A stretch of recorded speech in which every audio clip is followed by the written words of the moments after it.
Hey everybody, welcome back to PNW Traditions. My name is Melanie and I brought you guys on today to make some dinner. As you can hear from my voice, I have had a frog in my throat for like a week and I can't seem to kick it. I've been doing all my tricks and stuff, but I need something warm, so we're gonna make some soup. And this is tried and true. My kids love it, my husband loves it, I love it, and it is creamy sausage and cabbage soup. It's so good, you guys. So we're just gonna chat and chop as we go. So I'm gonna turn this on. I got my trusty rusty, well, it's not quite rusty, but my trusty cast iron, enamel coated cast iron. And then I'm gonna now I'm gonna try and speak up as good as I can for you guys today, but like I said, I am having trouble. What do you think? 3 tablespoons? Sure.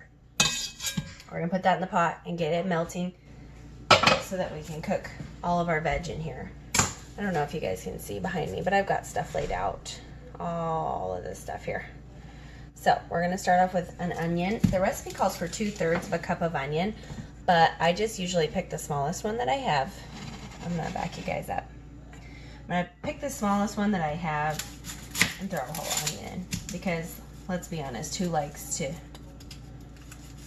throw half of an onion back into the fridge? I don't.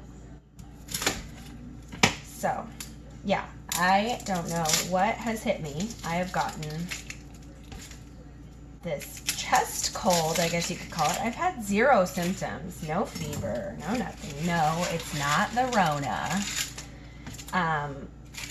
But I don't know what's going on with me. Chicken bucket.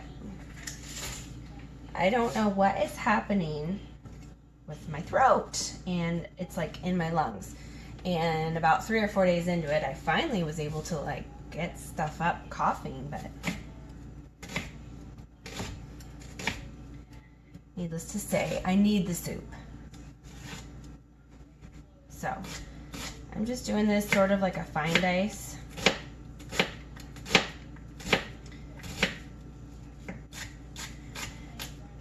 And you might think with the cabbage in here, oh really, the kids are gonna like that? They're gonna be into that? They totally are. It's so good.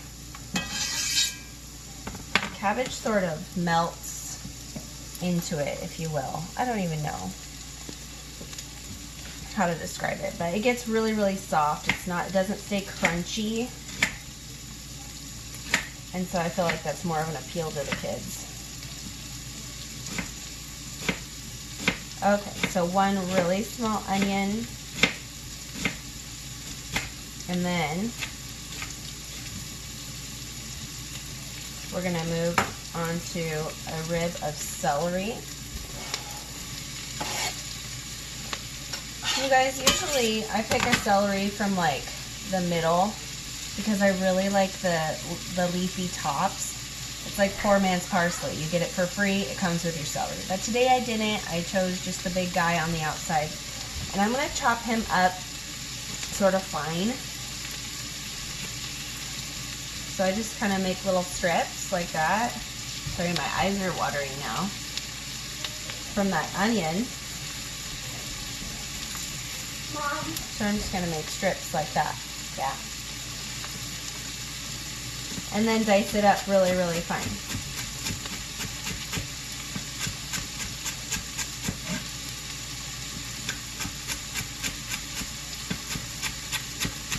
Mom, what are you making? I'm making soup for dinner.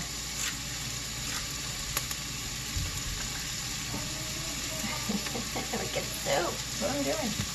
All right, so celery in with the onions.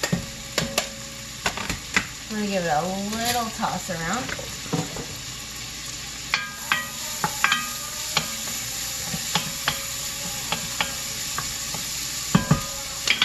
I have it on a medium-high heat just because I wanted to get stuff going. So 2 carrots. I'm going to dice these up kind of fine. I mean, I'm not going to get too crazy. I'll probably just chop down the fronts.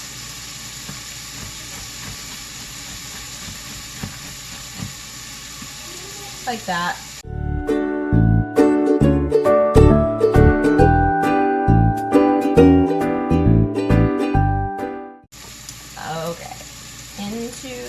they go.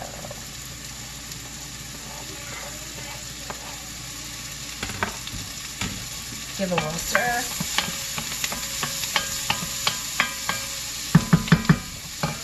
And now onto potatoes. Yukon Golds, I'm not even going to peel them. I just take off some of these not so beautiful bits. Put those in the chicken bucket and we'll just dice this up. I dice mine probably 1/4 inch dice.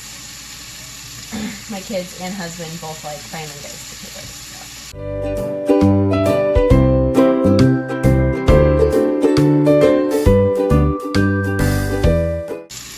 And in case I forgot to mention, it calls for about 3/4 pound of potatoes. I just said about 3 potatoes.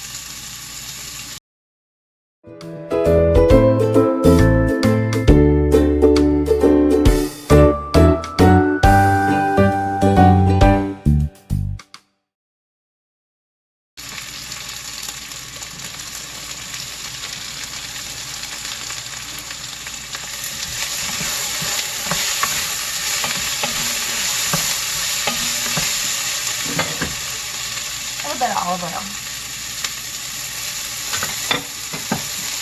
Starting to stick to the pan a little bit.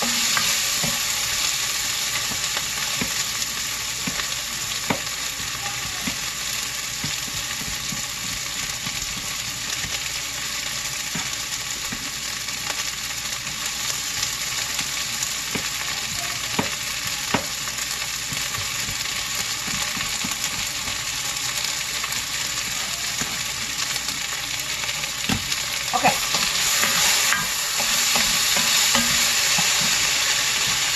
Get it stirred around, and then I'm going to add salt and pepper to this just to taste whatever it is that, you like.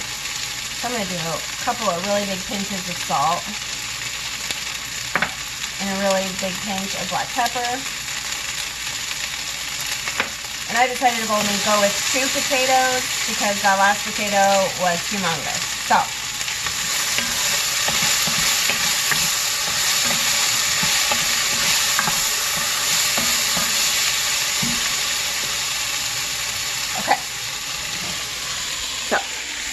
I'll bring you over here. Hopefully it's less noisy for you. And you can hear what I'm saying. So, I have an all beef smoked sausage, and that's what we are going to chop up for the soup. So, I don't know if you've ever had this kind of sausage before, but it's delicious. And you can chunk this up as small or as big as you want it. I usually just go with like the coins and do it about that big. And then I just chuck it in the pot.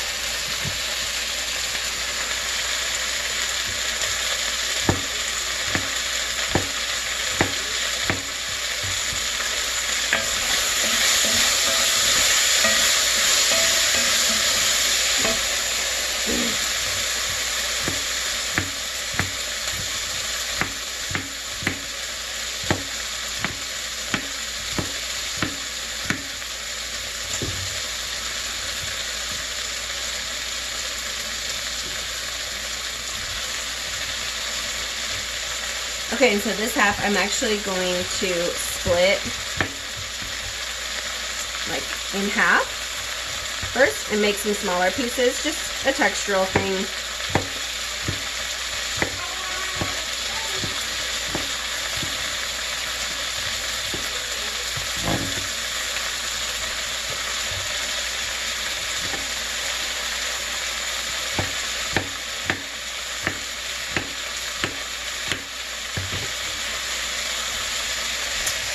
Okay, now all of that is in the pot. We got salt and pepper and everything in there. We're gonna stir that around and add the cabbage. So I'll bring it back over here.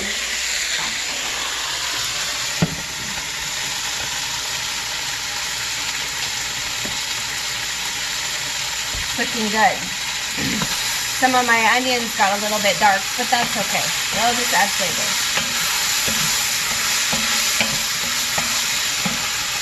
So, calls for about 3 to 4 cups of cabbage. I have half a head of green cabbage here. just going to cut the core out and slice this up.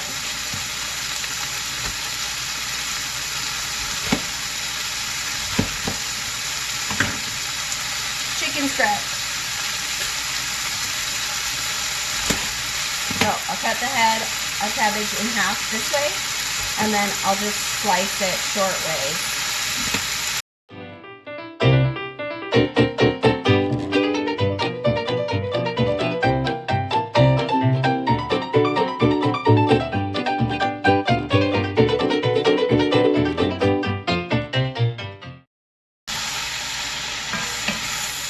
Should have used a bigger pot.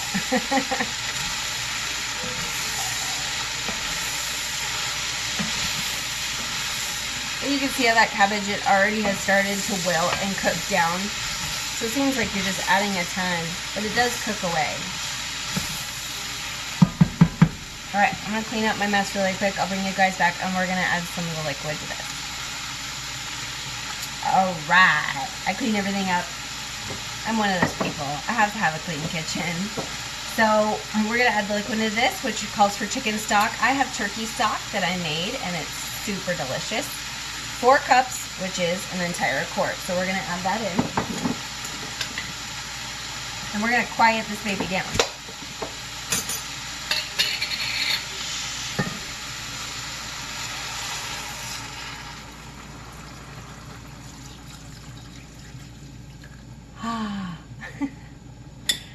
Quiet that thing.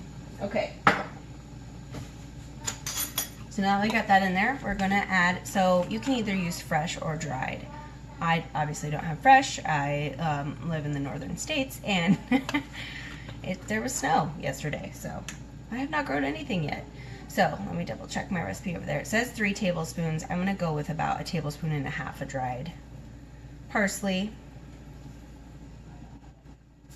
Sure. And then dill as well, you can use fresh. I have used fresh in this before, but I don't have it, so we're gonna use dried 1 tablespoon. This is essential. This makes it taste so, so good. Don't worry, we'll get to the creamy part later. So this all has to cook together for just a few. Now, you might be looking at this going, that's not very much liquid. That doesn't look soupy to me. There's more liquid to come. So,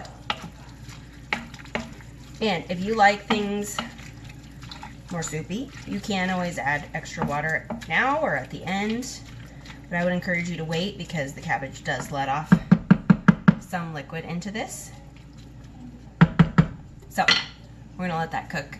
And since it's quieted down, I can share with you really quickly what I did today. I'm not sure I would call it a success, but this is sourdough, and I've made sourdough before successfully. This was a different recipe, and it's a little bit squelchy, but I'm happy because I thought it was a total failure, and it actually puffed up a little bit. Bottom is nice. It doesn't have like a super crusty, I mean, I don't know if you can hear it, but it's not super, super crusty.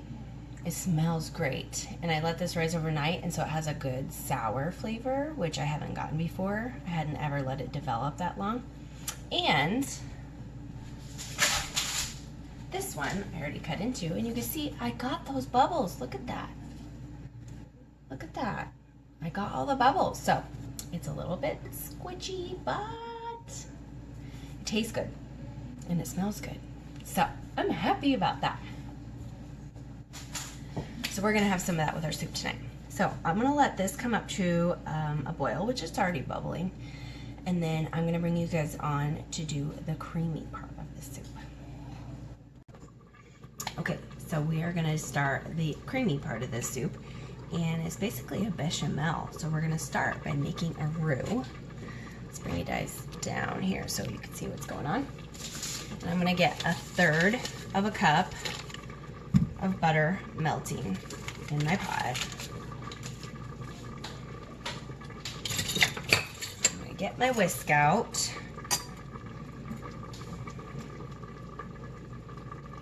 We're just gonna wait for that to melt. So while we wait for that to melt, let's chat.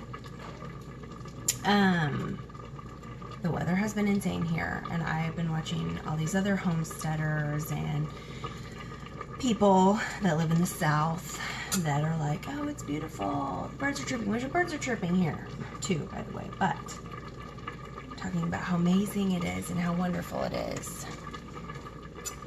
And it snowed day before yesterday here.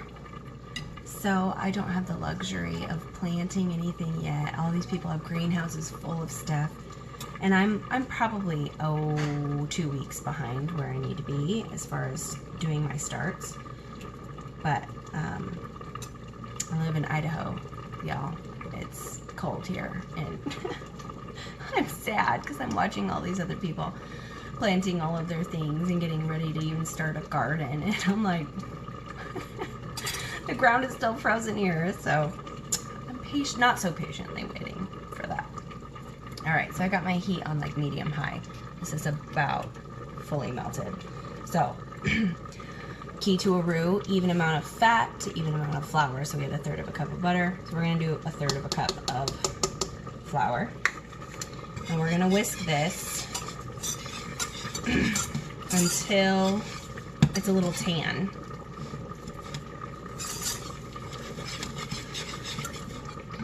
Not all my butter melted just then.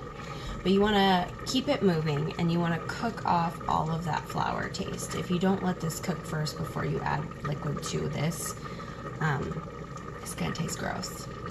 You're not going to like it. It's going to taste really floury. Alright, so we're going to let this fully come together, let all that butter melt, keep mixing it, and let it kind of start sizzling.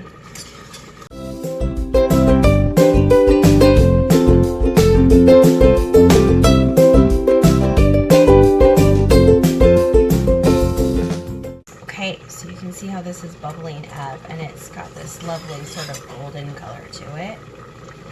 You want to just stir it around and let it really get all that flour cooked off in there. Now, I haven't added any salt or pepper to this. The soup itself is plenty salty. You saw how much I added. And also we have that sausage in there. So I'm not going to season this at all. This is just going to be a basic bechamel sauce that we're doing. Okay, so see it? Nice and bubbly. So now, recipe, I have 2 cups of half and half. The recipe says you can use 1 cup of cream and 1 cup of milk. You can do whatever. As long as you have 2 cups of liquid. If you're lactose intolerant, you could probably use broth. It would not be creamy soup. And I've never used almond milk or oat milk or rice milk with this, but I'm sure you could try it out. It's going to look really thick and weird at first, and you're going to kind of think, maybe, did I just mess up? But you haven't. It's okay. Just keep stirring and adding it slowly. And once you get that mixed in, then add the next little amount. And just keep whisking it.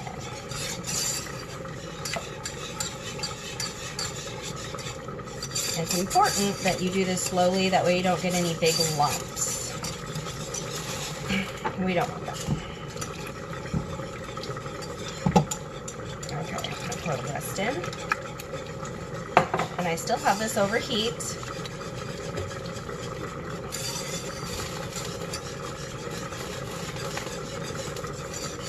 Okay.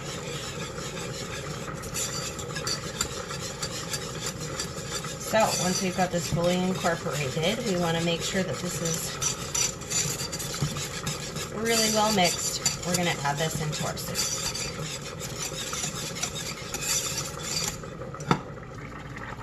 Okay. My goodness, look at that. It looks so good. Now, I'm going to set this over here. See what I was talking about? How it didn't look liquidy enough at first, and now how much liquid that cabbage has let off. It really lends something. So, okay, this is super, super thick and lovely, and we're just going to drizzle it in, and I'm going to stir the soup as I drizzle. And I actually may be adding a little bit of water to this because I do prefer more of a soupy soup. But just start off with 4 cups, and you can kind of gauge it. Scrape it. You can kind of gauge its soupy level after you get this in, because this is going to thicken the soup and make it more like a stew consistency rather than a soup consistency. Look at this. Glorious.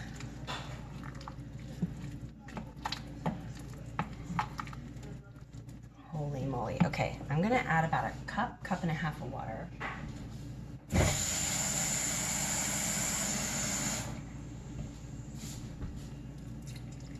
It's milky because that's just what I had my half and half in. There we go, that's perfect. See that consistency? That's exactly what I want.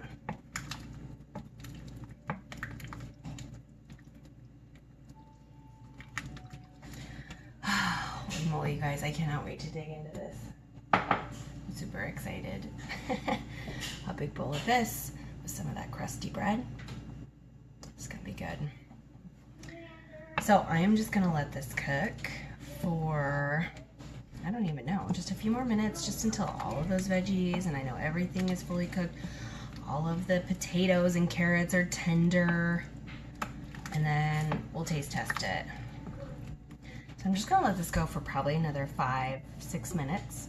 I'll bring you guys back and we'll taste it and see if everything is done and cooked, and if it is, we're gonna plate up. Okay, it's probably been more like 10 minutes, but you know, whatever.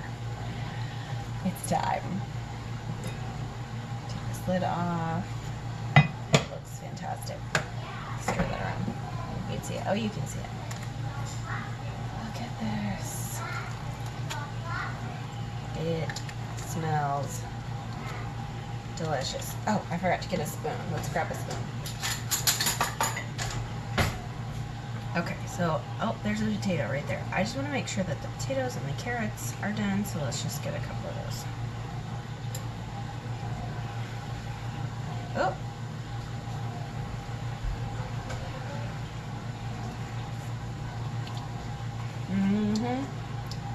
Oh yeah, get a little broth.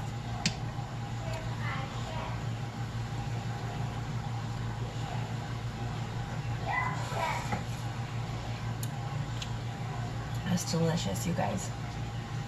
So good. The dill.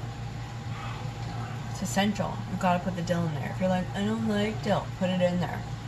It's so good. It doesn't taste dilly like a pickle. It gives it like this, I don't know, really interesting round flavor. It's like the dill and the cabbage work perfectly together. So, let's place them up.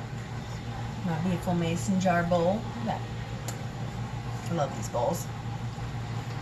Get a couple of big, giant scoops of this.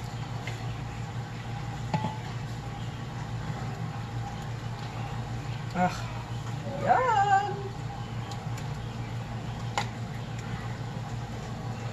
Oh, I got some on this side. Look at. Ah. Okay. Then, make a nice little slice, crusty bread to go with it. Let's do that. Move forward. Serrated knife.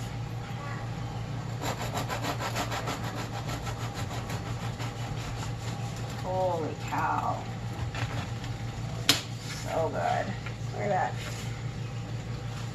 The bottom is like tough and crusty, which some people don't like that. I love that. When the bottom gets sort of tough. See that? And like tears away. Some butter on this.